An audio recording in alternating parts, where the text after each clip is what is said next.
તો થરાદની કૃષ્ણા હોસ્પિટલમાં સગર્ભા અને બાળકનું મોત થયું છે। પ્રસૂતિ સમયે ડોક્ટરની બેદરકારીથી મોતનો આક્ષેપ કરવામાં આવ્યો છે। બેદરકારીથી મોતનો આરોપ લગાવાયો છે। થરાદના લોઢનોર ગામની આ ઘટના છે, જ્યાં ગર્ભવતી મહિલા હતી અને તેનું બાળક, જે બંનેનું મોત થઈ ગયું છે। હોસ્પિટલમાં લાવતા બાળક મૃત હોવાનું ડોક્ટરે કહ્યું હતું।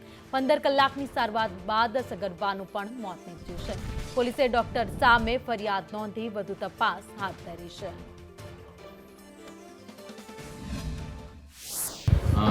દર્દી વર્ષાબેન ઠાકોર લોઢનોરનો દર્દી છે, જે કાલે અમારા ત્યાં રાત્રે દાખલ થવાયું હતું, જેને તપાસ કરતાં અંદર મૃત બાળક આપણને લાગ્યું અને આપણે દર્દીના સગાને સમજાવ્યું કે ભાઈ ઓપરેશન કરીને પણ લઈ શકાય એવી કન્ડિશન અત્યારે જણાવે છે।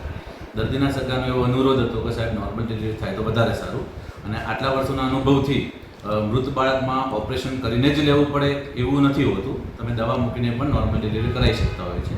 એટલે આપણે દવા મૂકીને ડિલિવરી કરાવવાનો પ્રયત્ન કર્યો હતો, પરંતુ બપોરે 3-1 વાગ્યાનું મારે અચાનકથી જ બેન બેહોશ થઈ ગયા અને જ્યારે તપાસ કરી ત્યારે એને સડન કાર્ડિયક અરેસ્ટ આવ્યો હતો। એટલે જ્યારે તપાસ કરીને તાત્કાલિક એના આઈસીયુમાં આપણે દાખલ કર્યા, પણ આપણે એને બચાવી શક્યા નથી। એટલે સવારે 9 વાગ્યા એટલે ઘડી પોતે એમને કીધું કે બાળક થઈ જશે છુટકારો, એટલે ડૉક્ટરની બેકારી છે અને આમાં અમારે આગળ લડવું છે સાહેબ। બાળકમાં કમજોર હતું તો ડૉક્ટરને ખબર પડે તો કેવું હતું કે ભાઈ બાળક ઓફ થઈ ગયો છે, તો અમે રાતે કીધું 9 વાગ્યા સાહેબ ઓપરેશન કરી લો, બેનને અમારે ઓપરેશન કરાવવું છે। એટલે સાહેબે કર્યું નહીં, એટલે કે બેનને છુટકારો થશે સવારે 9 વાગ્યા સુધી અમને કીધું, હવા 12 વાગ્યા એટલે ઘડી અમને કીધું, અને પોતે ઓક્સિજન ઉપર રાખી બેનને 2 વાગતા સુધી બેનને છુટકારો થઈ જશે।